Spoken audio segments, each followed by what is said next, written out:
მოგესალმებით და კეთილი იყოს თქვენი მობრძანება აგორა პოდკასტში. მოხალხეები ვართ რომ გვისმენთ და შემოგვიერთდით. იმედია ცენტრში საუბარი და განხილვა გამოგვივა. დღეს დიდი დღეა, იმიტომ რომ პოდკასტის პილოტის ვერსია უკვე შეგვიძლია დასრულებად გამოვაცხადოთ და ჩავეშლით როგორც პოდკასტი და კონტენტ პლატფორმა. პირველი ეპიზოდია და ჩვენ ვიწყებთ. რა შეიძლება ითქვას, პოდკასტის პირველ ეპიზოდში მიმოვიხილავთ და წარმოგიდგენთ შემდეგ თემებს. ეს არის სავარაუდო თემები. ქართული YouTube, განსაკუთრებით შევეხებით კაკოს მოგზაურობას Amazon-ში და მაფიის ღამე, რომელიც საიუბილეო სეზონის დახურვა აღნიშნა არც მეტი არც ნაკლები სიცილიაში. აუცილებლად ჩვენი ერთი-ორი სიტყვა უნდა გავსვათ გროკის სკანდალზე, რომელიც თლიანი მსოფლიო მოიცვა და არ ვიცი, არ მინახავს ადამიანი, რომელსაც ეს სკანდალი თითქმის არ შეეხო და სოციალურ ქსელებში აქტიურად მოღვაწეობს, აქტიურად მოიხმარს ეგრეთ წოდებულ ძველ Twitter-ს და ერთი საინტერესო თემა, რომელსაც საქართველოში საკმარისად არ ლაპარაკობენ, მინდა რომ გაგიზიაროთ რაღაც აზრები და მოსაზრებები საქართველოს ნომადურ ვიზაზე. ახალი ინიციატივაა და კარგი იქნება ცოტა ცნობიერებას ავამაღლებთ. ამის გარდა ბოლოსთვის გაქცენის შემონახული ძალიან საინტერესო სტატისტიკა, რომელიც შეეხება საქართველოში ყველაზე გაყიდვად მანქანის მოდელებს და ბრენდებს. ჩემთვის ეს არის ძალიან კარგი დაკვირვება და აღმოჩენა, რომელიც სრულად ასახავს საქართველოს რეალობას და ჩვენს ყოველდღიურობას, განსაკუთრებით თბილისში. და ტრადიციულად ბოლოსკენ შემოგთავაზობთ ჩვენი კონტენტის რეკომენდაციას. ჩემი მხრიდან ეს იქნება წიგნი, ლუკას მხრიდან კიდევ დარწმუნებული ვარ საინტერესო ფილმი.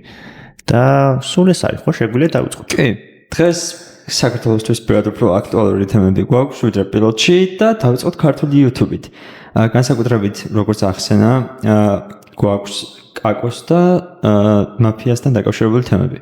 ალბათ თავისუფლად შეგვიძლია ვთქვათ, რომ დღესდღეობით ქართული YouTube ოქროს ხანაშია და წარმოუდგენელია ასეთი სწრაფი ზრდა ამ არხების იმასთან შედარებით, რაც ადრე ხდებოდა ხოლმე. თან ჩვენთვის უფრო მეტად მნიშვნელოვანი, იმიტომ რომ ჩვენ ეხლა შემოვდგით ამ ციფრულ თანამედროვე სამყაროში ფეხი, დავიწყეთ კონტენტის კეთება სხვა პლატფორმებზე. შეიძლება ითქვას, რომ ისტორიული დრო უდგას ქართული YouTube-ს, რაც გამოხატული არის ისეთი მაღალი დონის, ისეთი მაღალი ხარისხის კონტენტი, როგორც არის კაკოს კონტენტი. და მაფიის ღამე. მოდი კაკოს კონტენტი დავიწყოთ. კაკო ყოფილი Hungry Man-ის წევრი, რომელიც ერთ-ერთი ძალიან დიდი საქართველოს პირობებზე და ქართული მოსახლეობის პროპორციებს თუ გავიტოლისნებთ, ძალიან პოპულარული და ძალიან მზარდი community არის და უკვე ბრენდი არის YouTube ბრენდი არის. და კაკო თავისით დაიწყო რაღაცა სოლო მოგზაურობები, სოლო ვიდეოების და კონტენტის კეთება და ძირითადად მოგზაურობდა სხვა ქვეყნებში და აკეთებდა საინტერესო ჩელენჯებს, რომელსაც გამომწერებდნენ და თავის საკუთარი კომუნიტისგან იღებდა. ბოლო პერიოდში გადასახლდა სამხრეთ ამერიკაში, ჩრდილოეთ ამერიკაში და სხვა ქვეყნებში ცხოვრობდა, თან ფრილანსერი არის კაკო ამავდროულად და ამ ყველაფრის ასე ვთქვათ დამაგვირგვინებელი მომენტი იყო მისი არათუ უბრალოდ მოგზაურობა Amazon-ში, არამედ დაახლოებით 1 თვე გაატარა ხო Amazon-ში. კი, დაახლოებით 1 თვე გაატარა Amazon-ში და მინდა ვთქვა, რომ ძალიან ხარისხიანი გადაღება იყო. ვიდეოში იმდენად საინტერესო დაკეთებდა იმ ყველაფერსაც გააკეთა და ბევრ რამეს შეეხო, რომ მეც კი სრული მიჩნდება, რომ ერთი დღე წავიდე Amazon-ში და ალბათ ეს ყველა მაყურებელს გაუჩნდება ასეთი სრული საინტერესო მოგზაურობაა ძალიან და Amazon-ი რა თქმა უნდა ყველა მიცის რა ხდება იქ. როგორც ვიცი, რამდენიმე ქალაქი გადაერა სხვა ქვეყანაში, ბევრი ფრინა მე Amazon-ის შუაგულში, ასე ვთქვათ, მოძრაობდა ნავით.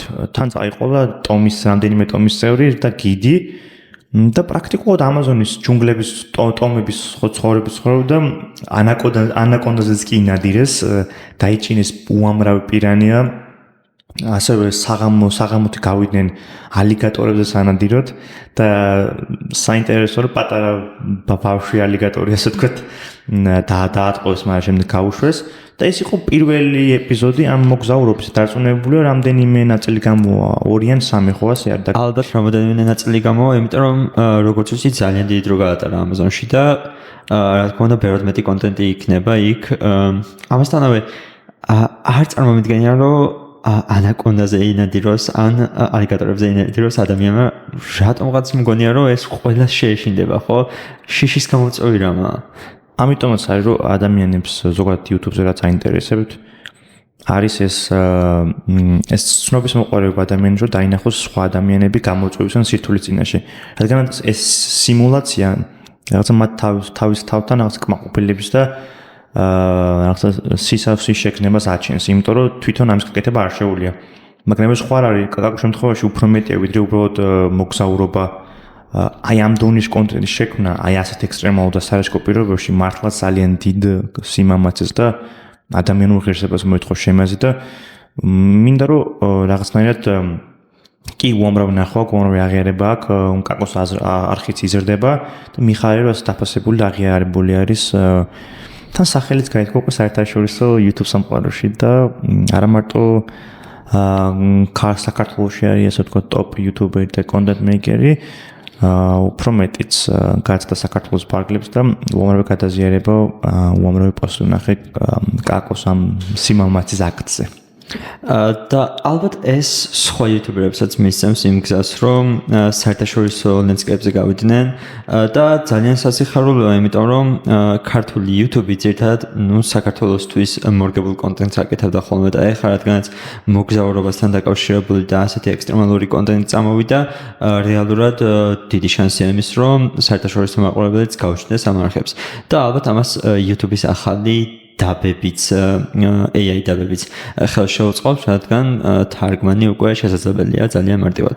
კი, ფაქტია, რომ რადგანაც საქართველოსთან მოდის საკმაოდ დიდი აქტივობა და ინიციატივა, YouTube-მას მეტი ინტერესი გამოიჩინა ჩვენი რეგიონის მიმართ, განსაკუთრებით რომ საქართველოს ეხება საქმე და მოდი ვთქვათ, რომ ამ ახლა ისტორიული განვითარებისკენ და პროგრესისკენ დიდი ნაბიჯი გადადგა მაფიის ღამემ მაფიის პროექტმა YouTube-ზე, რომლის თავი და თავი არის ქართული YouTuber-ი G2G.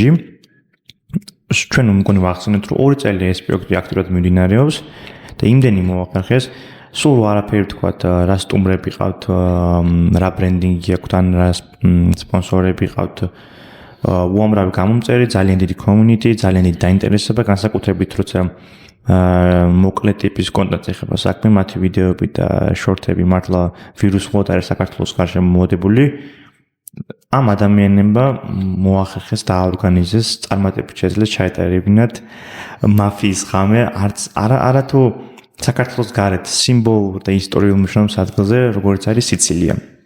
სიცილია, რადგან სიცილია არის სამჭედლო ყველაზე დიდი მაფიოზების და მაფიის ქსელის მთლიან სამყაროში. და ეს ჩატარდა ძალიან ძველი ისტორიულ სიცილიურ სახლში. დაახლოებით 2 საათნახევარი გაგრძელდა ფინალური მაფიის ღამე. იყვნენ საკუთრებო მოთამაშეები მიწვეული და თორემ მახარა გახდა, მახარას გუნდი, დუო გახდა გამარჯვებული მაფიის ღამის ამ სეზონის და საინტერესოა ასეთი აღმავლობა და პოპულარობის ზრდა ამ თამაშის და ამ პროექტის მიმართ რამ გამოიწვია და როგორ მოვიდნენ აქამდე. ჩემთვის სამაგალითო არის და სხვა YouTuber-ები უნდა ისწავლონ და რაღაც მაგალითი აიღონ, როგორ შეიძლება უბრალოდ ქართობა სამეგობრო ან community თამაში აქციო ბრენდად და ასე ვთქვათ ძალიან მაღალი დონის პროდუქტად. ალბათ ეს ისევ იმ თემას ეხება, რაც ვახსენეთ ინტერესთან დაკავშირებით. ანუ YouTube-ზე ადამიანი ყოველთვის იმას აკეთებს, რაც საკუთრავს ან საკუთრივ აინტერესებს ხოლმე. და მაფიაც ძალიან მარტივი თემა, რომელიც შეიძლება რომ დიდ რაიმენში გადაიზარდოს. და იმ დროს როცა მაფია წამოვიდა და G2G-ის კონტენტი დაიწყო, რეალურად საქართველოში სხვა ტიპის კონტენტი იყო მხოლოდ აი ოქტოპუსი და იქ სპორტთან დაკავშირებული რაღაცეები და ეს იყო ინოვაცია ქართულ YouTube-ში. რამაც დიდი გზა მისცა ალბათ აღმავლობას და ამასთანავე ალბათ ისიც, რომ მაფიის თამაში ნებისმიერ ადამიანს შეუძლია. მარტივია რომ დაждე, შეიკრიბა მეგობრებთან ერთად და ითამაშო. და ასეთი რამ რომ პროფესიონალურ დონეზე გააკეთო, ალბათ ყველას დაინტერესა და სწორედ ამან გამოიწვია მარტივი და სწრაფი ზრდადობა ამ პროექტის. და რა თქმა უნდა, ამას ტექნიკური მხარდაჭერაც სჭირდება, ანუ კრეატიული მიმართულებით, რომ ასეთი თამაში, უბრალოდ ყოველდღიური თამაში, რომელსაც უამრავი ქართველი თამაშობს და უამრავი ქართველი დაინტერესებულია, აქციო ასე ვთქვათ, ისეთ პროექტად, რომელიც შეგიძლია გააკეთო, რომელიც შეგიძლია კომერციული გახადო. მოდი შორს არ წავიდეთ და დავრჩეთ სირფულ სამყაროში და შევეხოთ X და მის ხელოვნური ინტელექტს Grok-ს, მგონი სწორად ვამბობ ქართულად. Grok-ი. X-ი არის Elon Musk-ის პლატფორმა, ონლაინ პლატფორმა, ძველი ეგრეთ წოდებული Twitter-ი. ძალიან დიდი სკანდალი არის Grok-ის გარშემო. წინა კვირაში ასეთი საინტერესო და ცოტა უცნაური რამ მოხდა.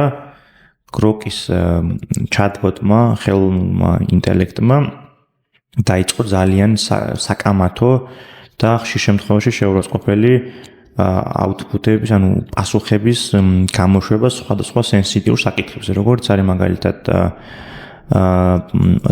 სამყაროს გარშემო ომები, ისტორიული რევიზიონიზმი და ამ ტიპის ცოტა გაუგებარი და ამოხსნელი პასუხების გაცემა, რა თქმა უნდა, ეს ყველას თვალში მოხდა, უამრავ ადამიანმა ამით მიიღო საკმაოდ დიდი დაზიანება, უამრავ ადამიანმა თავი იქნო გარიყუათ და შეურაცხყოფებად. შესაბამისად, გაჩნდა ბევრი კითხვები Grok-ის და X-ის გარშემო, განსაკუთრებით, როცა საქმე ეხება ისეთ კონტროვერსიულ ფიგურას, როგორც არის Elon Musk-ი.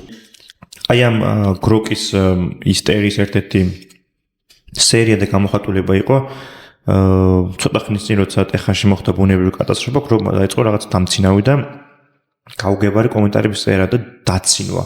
აი ასეთ საშინელ ადამიანურ კატასტროფაზე. არა მარტო ეს უამრავი ძალიან საშინელი კომენტარები იყო მაგალითად ებრაელებზე, ისრაელის და პალესტინის ომზე, სხვადასხვა რელიგიურ, ეთნიკურ თუ პოლიტიკურ ჯგუფებზე, სხვა ქვეყნების ლიდერებსაც დაესხა თავს და რაღაც ეს პერვერსიული და დამაზიანებელი ნარატივის დისკურსი შექმნა და შესაბამისად ბოლო წვეთი იყო, როცა Grok-მა დაიწყო გარკვეულწილად სიმართლის, მაგრამ შეურაცხყოფელი ფორმებში ერდოღანის,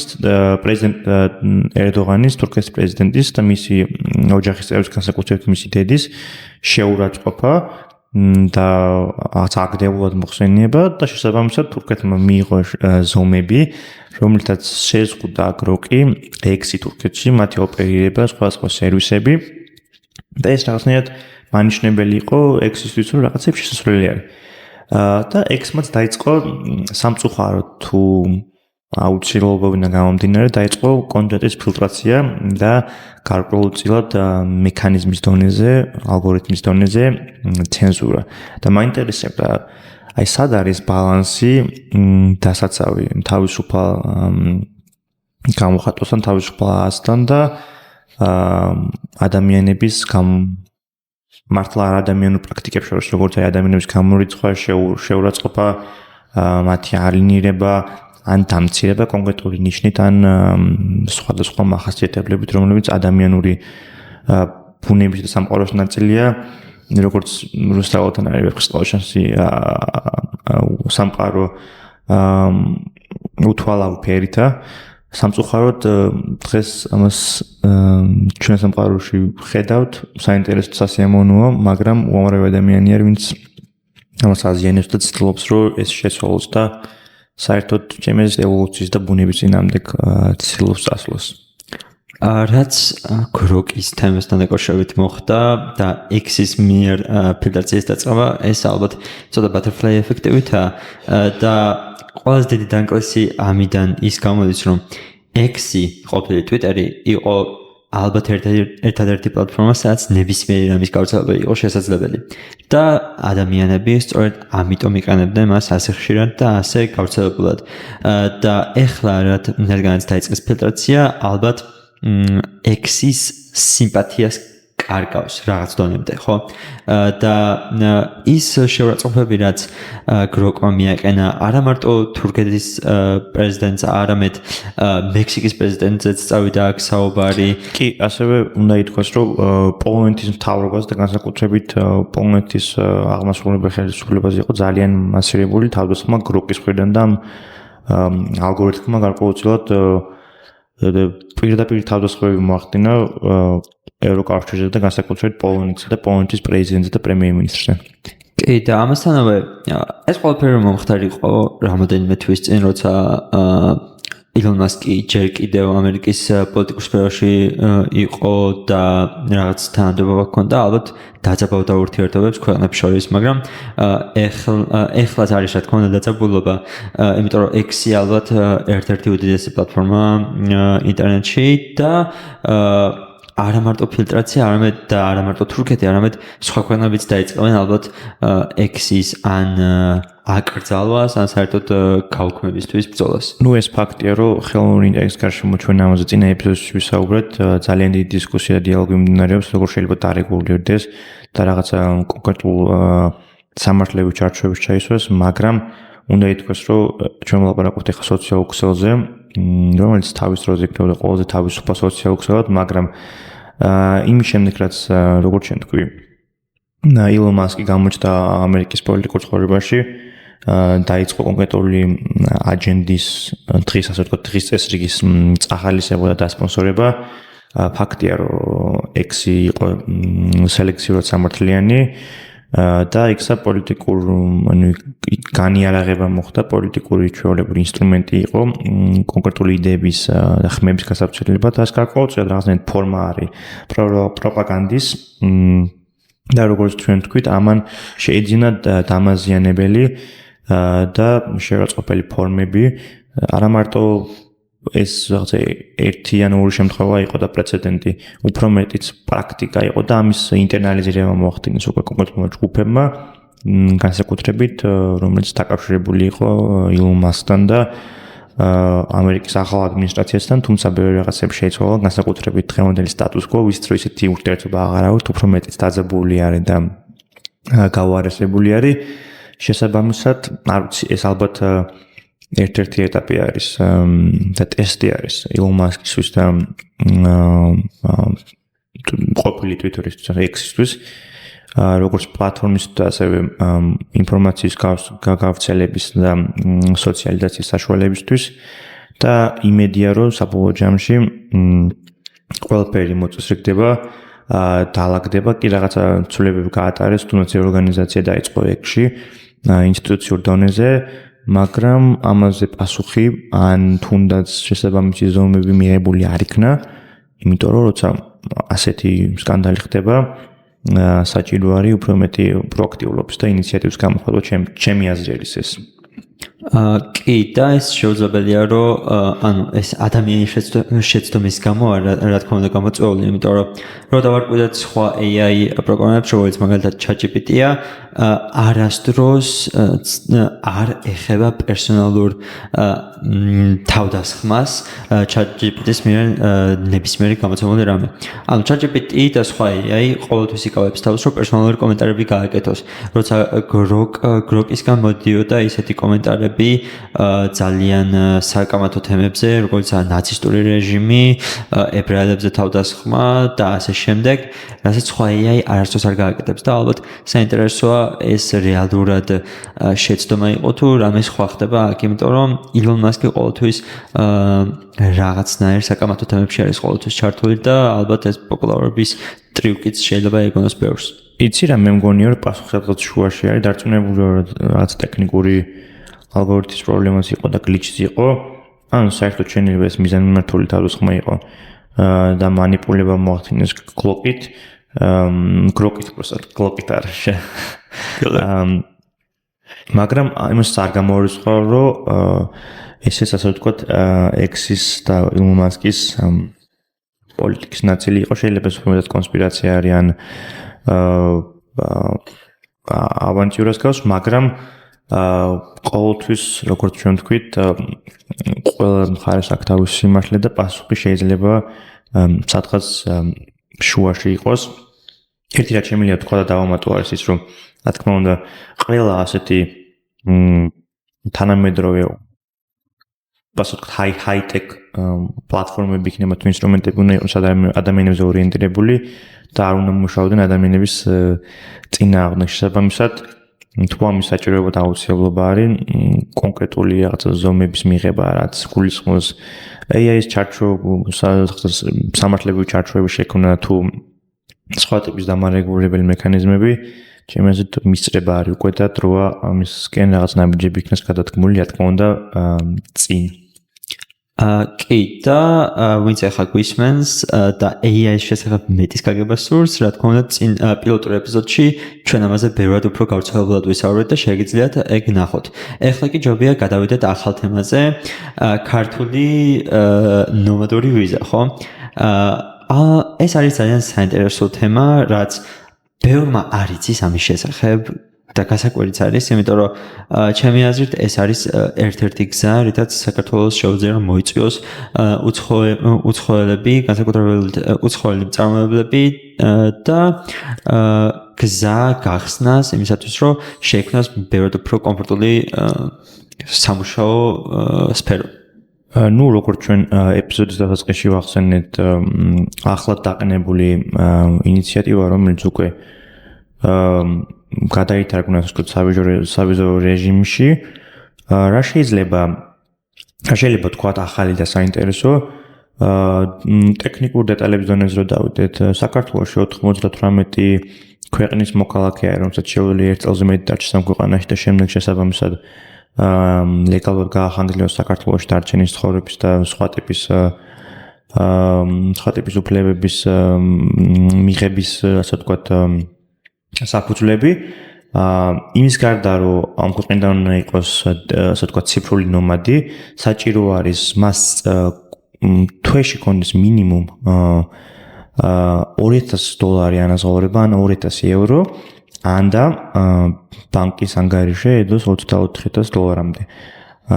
თან ასევე უნდა გაიაროს რა თქმა უნდა შესაბამისი პროცესები და პროცედურები, აპლიკაციის გაგზავნა, რომელიც რაღაც თანხას უკავშირდება, მაგრამ ონლაინ პორტალი არის საკმაოდ კომფორტული და გამართული ამ სერვისისთვის შექმნილი და რა თქმა უნდა კონდეს დაზღვევა და საცხოვრებელი საქართველოში. ჩემი აზრით მშვენიერი შესაძლებლობა არის და ალტერნატივა არის, თუ საქართველოს სურს მოიზიდოს, როგორც ჩვენ ვთქვით, მაღალანაზღაურებადი და რაც თავარია კარგად განათლებული მუშახელი, რომელიც საკმაოდ გადახვისუნარიანი არის, როგორც პირდაპირ ბიუჯეტში, ასევე საქართველოშიც. ვიცით რომ საქართველოს მრავალფეროვნება თუნდაც ტურიზმის ან სერვისის ხრივ ამას ხელს შეუწყობს და საკმაოდ მისაღები პირობები არის თუ შევადაროთ სხვა ქვეყნებს, მაგალითად ისეთ ქვეყნებს როგორც არის მაგალითად ჩვენს რეგიონში სომხეთი, საკმაოდ ბევრი შედარებითი უპირატესობა გვაქვს, რა თქმა უნდა ამის ჩემპიონერები არ ვართ ამ ტიპის ვიზაში, ისეთ ქვეყნები როგორც არის ესპანეთი, პორტუგალია, ესტონეთი, სერბეთი, ამ ხრივ საკმაოდ წინ არიან გაჭრილები, თუმცა ყველამ როგორც ვთქვით, სადღაც უნდა დაიწყო და ჩემი აზრით მშვენიერი სტარტია. რა სიტყვი.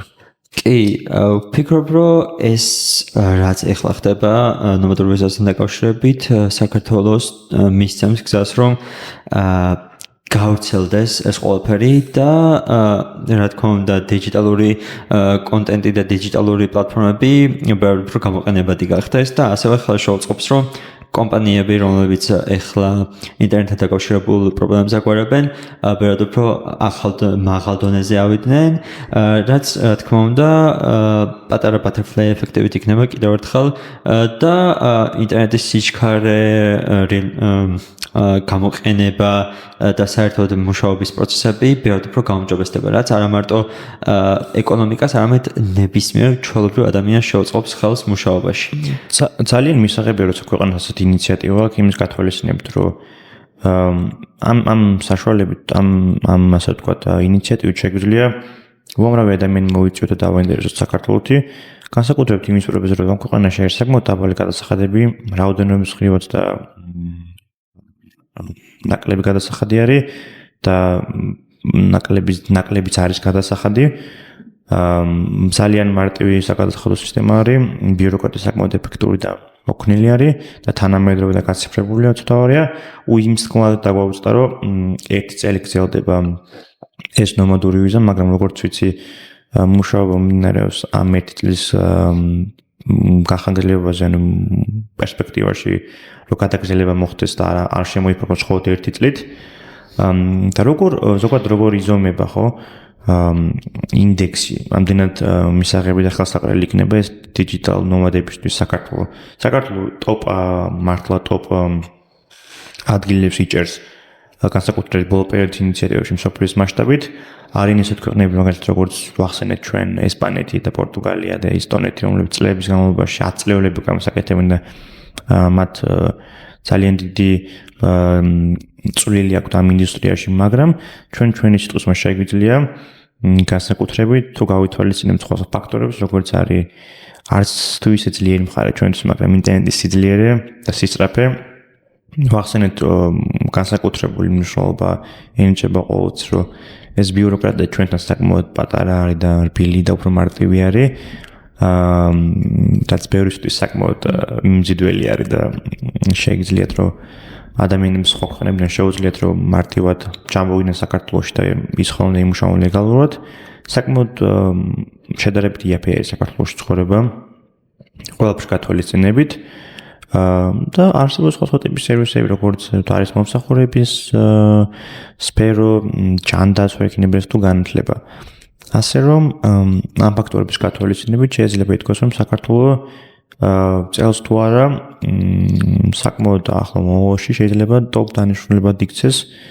გარდა იმისა, რომ ამ ქვეყანას ისედაც ხმა აქვს, ასე ვთქვათ, ხმა ამ ქვეყანას ხმა არ გავარდნილი, რომ ნომადებისთვის ერთ-ერთი ყველაზე კომფორტული და ოპტიმალური საცხოვრებელი ადგილია. განსაკუთრებით კლიმატის გათვალისწინებით, საქართველოს უნიკალურ მდებარეობის გათვალისწინებით და სხვა საინტერესო ეგზოტიკური გარემოებებით, რაც საქართველოში ხდება უცხოეთიდან ჩამოსულ ადამიანებს. ამას ისიც უწყობს ხელს, რომ საქართველოში ნომადური ვიზით ჩამოსული ადამიანებისთვის გადასახადების პროცენტული რაოდენობა ძალიან დაბალია. $155,000-ზე მეტს ვინც შოულობს, ყოველწლიურად მხოლოდ 1%-ს გადაიხდის ამის გადასახადებში, რაც შესაბამისად იზიდავს ხალხს, რომ ჩამოვიდეს აქ და არა სხვაგან. ძირითადად ნომადური ვიზით სადაც სარგებლობენ და პოპულარული ქვეყნები, სადაც ჩადიან ხოლმე, როგორიცაა ესპანეთი, მონტენეგრო, კანადა, უნგრეთი, რუმინეთი, პორტუგალია, განსახადების რაოდენობა საკმაოდ დიდია. და თუ ჩვენი ქვეყანა შეძლებს იმას, რომ ეს ეგრეთ წოდებული კამპანია ბევრად უფრო პოპულარული გახადოს და ბევრად მეტი ხალხი მოიწვიოს, რა თქმა უნდა, სასარგებლო იქნება, როგორც თქვით, წეღან და ვახსენეთ ეს ინტერნეტის ინდუსტრიასაც ხელს შეუწყობს, რომ განვითარდეს და საბოლოოდ იმ დონემდე მივიდეს, რომ ჩვენ გავხდებით ერთ-ერთი წამყვანი ქვეყანა ამ მიმართულებით. თან ამ ყველაფერს უამრავი ბენეფიტი აქვს ქვეყნისთვის, სახელმწიფოსთვის, ისევ და ისევ ხალხისთვის. თუნდაც უსაფრთხოების მხრივ, განვითარების მხრივ, როცა ადამიანები შემოდიან სხვა უფრო განვითარებული და წარმატებული ქვეყნებიდან, როცა ეს ადამიანები არიან საკმაოდ მაღალანაზღაურებადი ძალიან მაღალი დონის მუშახელი, რაც თავარი შრომის უნარიანი, შემოგვთ ინოვაცია, შემოგვთ ადამიანური კაპიტალი, რომელიც ხშირად ლოკომოტივი შეიძლება გახდეს ქვეყნის შიგნით სხვადასხვა განვითარების პროცესების, იქნება ეს ეკონომიკური თუ ჰუმანიტარული. თან ქართულ კონტექსტში ის უნდა გავითვალისწინოთ, რომ საქართველოს საკმაოდ დიდი გამოწვევის წინაშე დგას, როგორც არის უკონტროლო საკმაოდ დაურეგულირებული არალეგალური იმიგრაცია, სხვადასხვა ქვეყნებიდან განსაკუთრებით განუვითარებელი და ღარიბი ქვეყნებიდან, რომლებსაც აქვთ ასე ვთქვათ დიდი წარსული სამოქალაქო კონფლიქტის, სხვადასხვა კონფლიქტის კერები, ასე ვთქვათ, ეს ქვეყნები, მგონი ვიცით ყველა მასაც გულისხმობდა, რასაც ვლაპარაკობ, იმიტომ რომ ქართული რეალობის ნაწილი არის და ყოველდღიურობას განსაზღვრავს განსაკუთრებით დედაქალაქში, სადაც ეს ადამიანები მათ თქმა უნდა საწინააღმდეგო არაფერი არ გვაქვს ლეგალური იმიგრაციასთან, ადამიანები, რომლებიც საქართველოში დარეგისტრირებულები არიან, ცხოვრობენ და მუშაობენ, უბრალოდ უამრავი ფაქტი გამოვლინდა განსაკუთრებით ბოლო პერიოდში, როცა საქართველოში უამრავი ადამიანი აღნიშნავს კიდევაც, რომ საკმაოდ ცუდი ტენდენცია არის, როცა არალეგალური იმიგრაცია ქვეყნის პრობლემა და გამოწვევად იქცა, რაც ადრე ასე ნამდვილად არ იყო. ამას ალბათ ის ფაქტიც უმატებს, რომ ეს არალეგალური იმიგრაცია, ამ არალეგალურ იმიგრაციას საქართველოს მოსახლეები, ძირითადად ის ხალხი, ვისაც საკუთარი ინდუსტრიები და საკუთარი ბიზნესები აქვთ, საკუთარი თავის სასარგებლოდ იყენებენ. და რაც იწვევს ფასების ზრდას და შესაბამისად ქართველ მოსახლეს და ლეგალურ იმიგრანტებს ხელი არ ეწყობათ იმისთვის, რომ საკუთარი გზა გაიკვლიონ და პირიქით არალეგალური იმიგრანტები იმდენს აკეთებენ, რომ პირიქით ხალხის განვითარებას, ქვეყნის განვითარებას უშლიან ხელს. და როგორც ახსენე შენ, არაფერი არ გვაქვს საწინააღმდეგო ლეგალური იმიგრანტების წინააღმდეგ. პირიქით ეს სასიამოვნოა, როცა ლეგალურად ჩამოდიან, იწყებენ მუშაობას, სწავლას და ასე შემდეგ, მაგრამ როცა არალეგალური იწვევს პრობლემებს ქვეყანაში, ამას დარეგულირება სჭირდება და დიდი იმედი გვაქვს, რომ მალე დაიწყება ამაზე მუშაობა. ხო, აი, რა თქმა უნდა, არანაირად არ ვწინააღმდეგებით მაგალითად როგორც არის თომას ეძახიან საგანმანათლებლო ტურიზმს ან თუნდაც აი ნომადური ვიზა რაც ვახსენეთ ამ ადამიანებთან არანაირ საწინააღმდეგო პირიქით ორმხრივად მოგებიანი არის და ჩემი ეს ქვეყნის განვითარებას ხელს შეუწყოს, მაგრამ როცა საქმე გვაქვს ნეგატიურ სელექციასთან, რაც გამოწვეული არის არალეგალური იმიგრაციით და ეს პირდაპირ ესახება საქართველოს და ქართულ ოჯახებზე, საკმაოდ სამწუხაროა ამის დანახვა, ამის შეგრძნება და იმედია სამ ტიპის პოზიტიური ინიციატივები წაახალისებს, რომ ამის ასე ვთქვათ დაკომპენსირება მოხდეს ამ არალეგალური იმიგრაციის და იმედია გამოვა ჩვენს ქვეყანას, რომ თავისი ნიშა იპოვნოს ამ ინდუსტრიაში და შესაბამისად წარმატებასაც მიაღწიოთ. კი. და რადგანაც უკვე სხვა ქვეყნებიდან შემოსულ ხალხს ვლაპარაკობთ, შეგვიძლია ვთქვათ სხვა ქვეყნებიდან შემოსულ მანქანების მოდელებზე და ვისაუბროთ ყველაზე გაყიდვაზე მათთაგან საქართველოში. რაც როგორც ვიცი არის Mercedes-ი პირველ ადგილზე, ხო? მე მინდოდა შენთვის მომეწყო პატარა ტრივია, მაგრამ კაი, ხო, დავიწყოთ. პატარა ტრივია? Italian მაინტერესებს top 10 თუ გამოიცნობდი, მაგრამ ჩემი top 3-იც უკვე საკმარისი იქნება საქართველოსთვის. იმიტომ რომ ზუსტად აი რეალურად ასახავს საქართველოში რა ხდება და რა თუნდაც განსაკუთრებით ეს ეხება საქართველოში ტრანსპორტერების სფეროს. მგონია რომ თავიდან გაგაცანისია საკმაოდ თავდაჯერებული იყავ რომ გამოიცნობდი ცოტა ღიმილის გაგეპარა. კი, ალბათ იმიტომ რომ ძალიან მარტივი შესამჩნევია, როცა ქალაქში მოძრავ და განსაკუთრებით ტრანსპორტით, აი ტაქსი თუ ხშირად იყენებ, ხშირად მივარდება ერთი და იგივე მანქანები და მრავალფეროვნება იკარგება.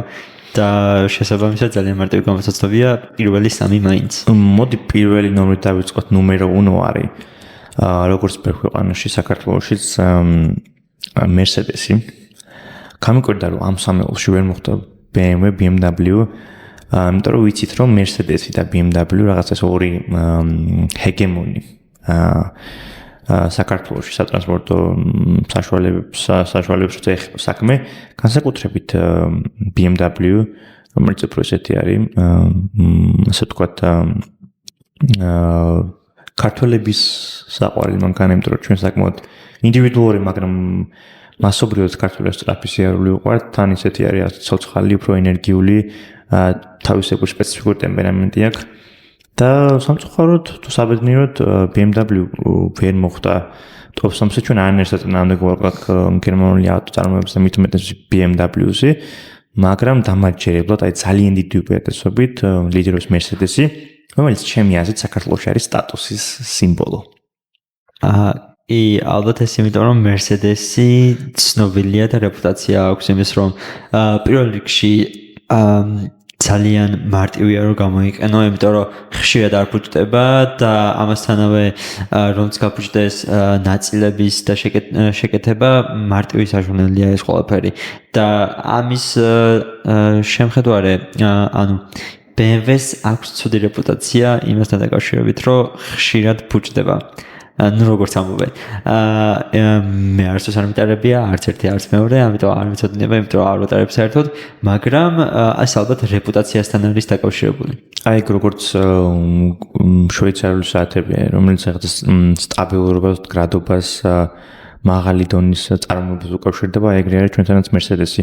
თან როგორც ჩვენ თქვი, გამომდგარი მანქანა საქართველოს რაღაც დამოუკიდებლობის გარეჟაზეც უკვე Mercedes-ი იყო საქართველოში სხვადასხვა ჩამოყვანილი სხვადასხვა ადამიანების მიერ და ყოჩახ Mercedes-ი მოედო საქართველოს აქვე ჩვენს მახლობლად საკმაოდ ფეშენებელური მანქანის ცენტრი აქვს, ალბათ ერთ-ერთი საუკეთესო საქართველოში და რა შეიძლება ითქვას, კარგია რომ კარგი გემონება აქვს, მაგრამ ის უნდა ითქვას რომ ჩვენ საკმაოდ შეჭირებული და არც თუ ისე განებივრებული და უკონელიერი ვართ და ცოტა გასაკვირიც არის, მაგრამ იმის გათვალისწინებით რომ უამრავი მანქანა და უმეტესობა საქართველოს მანქანები იმპორტირებული არის, ასე ვთქვათ, სხვა ქვეყნებიდან, არც თუ ისე კარგ და მისაღებ მდგომარეობაში, ალბათ ლოგიკურია და გასაგებია რომ Mercedes-ი ამ სისათავეშია.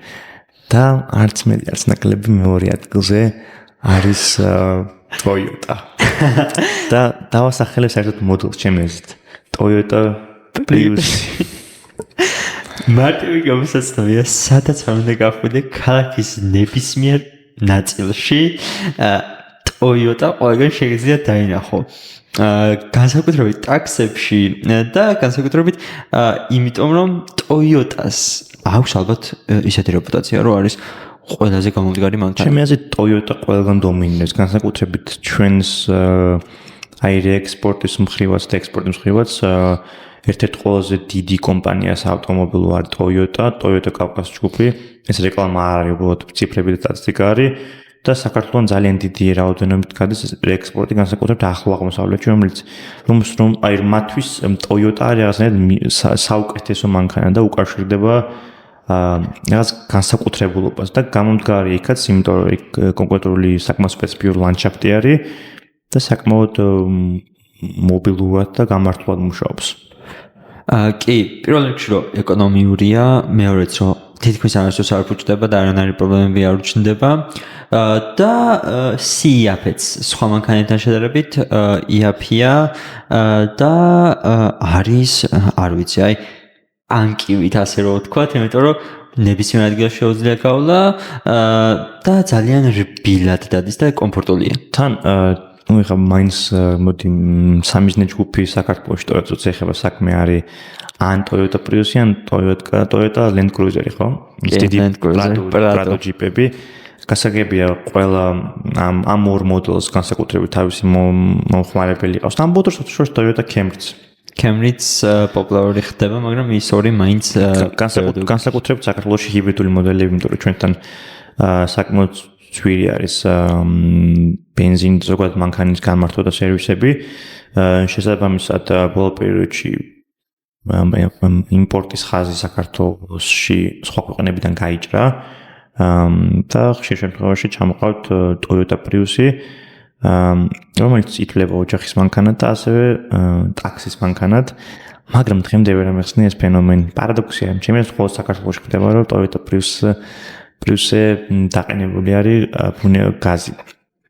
და სულ მიჩნდება კითხვა და ეს რიტორიკული კითხვა, მაგრამ მესმის, რომ საკმაოდ მძიმეა საქართველოს სოციო-ეკონომიკური მდგომარეობა, მაგრამ არც თუ ის მძიმე, იმის გათვალისწინებით თუ გავითვალისწინებთ, რომ Mercedes-ი არის პირველი მანქანა გაყიდვების მხრივ ამ ქვეყანაში, მაგრამ ისიც არის, რომ საქართველოში ალბათ ასეთ მატერიალურ საგნებს თავსდებთ და ამ ტიპის კეთილდღეობა უფრო მნიშვნელოვანი არის, ვიდრე სტაბილურობა, უსაფრთხოება თუნდაც ფინანსური მხრივ ან სხვა განვითარების მიმართულებით. ეს რაღაცა ჩვენი პრიორიტეტი არ ყოფილა და არც არ იქნება ალბათ. და კიდევ ერთი მოდელი, ბრენდი მანქანის, რომელიც მესამეზეა გაყიდვებში არის Ford-ი, ხო?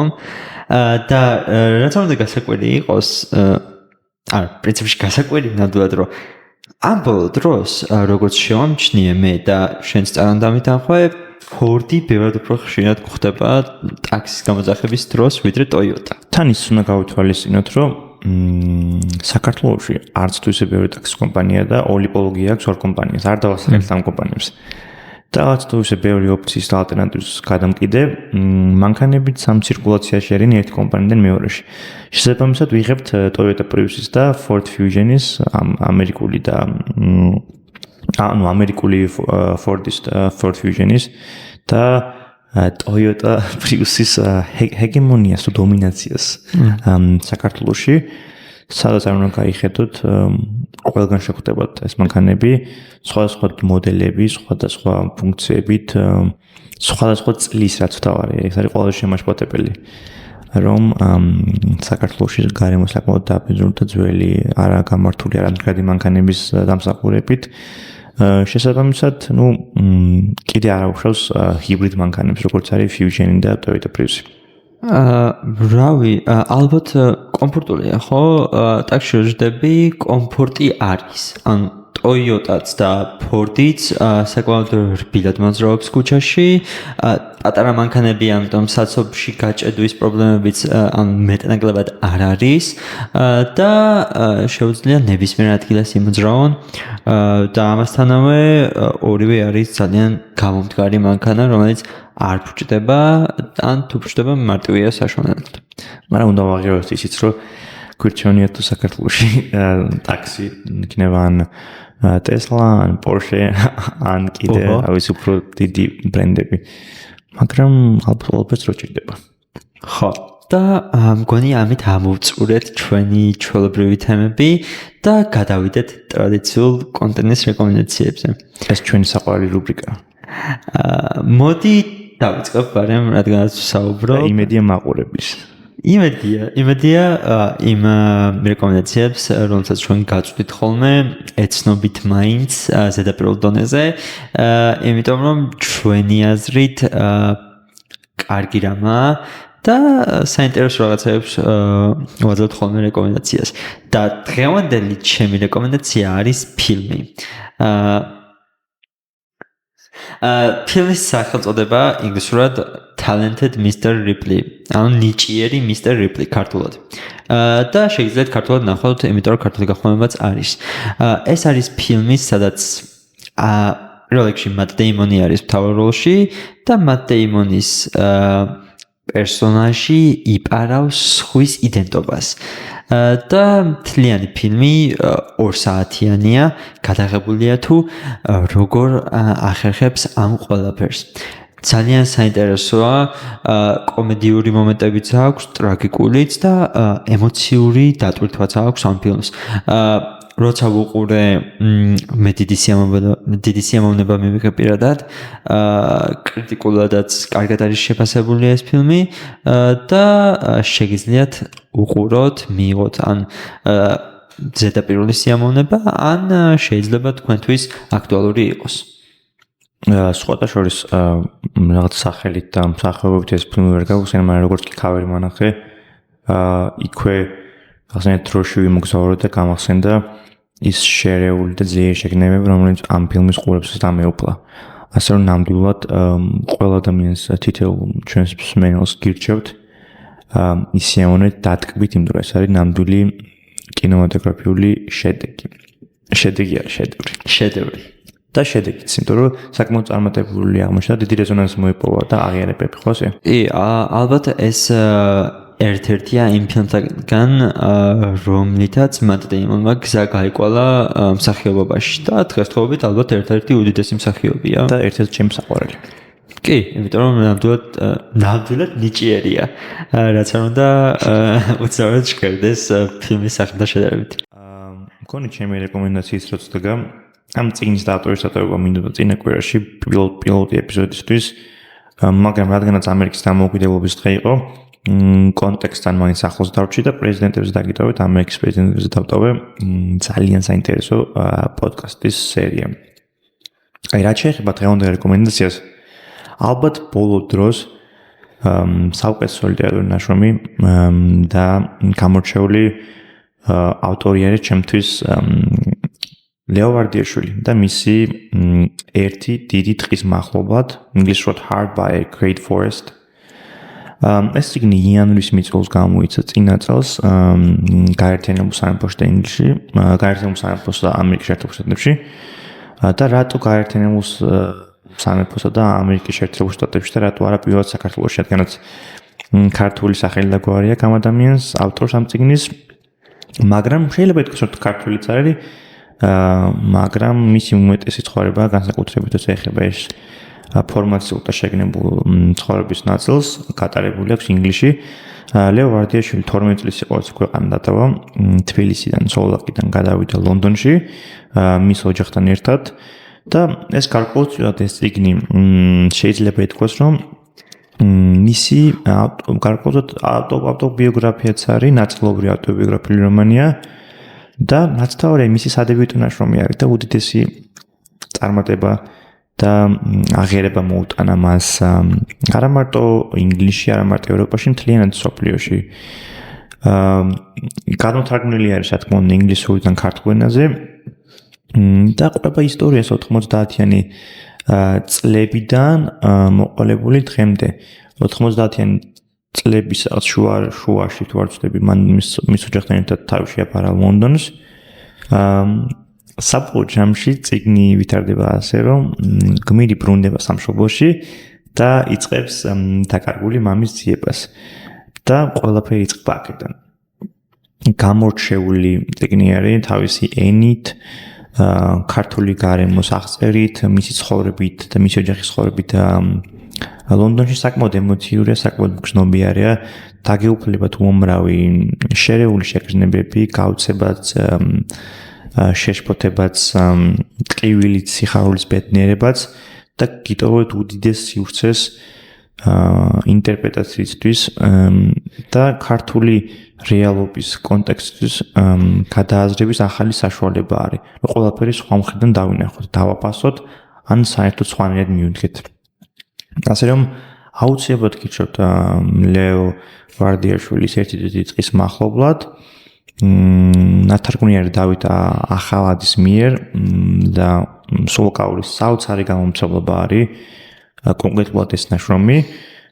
კი რეკლამა გამოდის, მაგრამ აუცილებლად შავთავით უნდა გაკეთებინა და გირჩევთ, რომ აუცილებლად საკმაოდ მოზრდილი წიგნია, მაგრამ არაფერი განსაკუთრებული.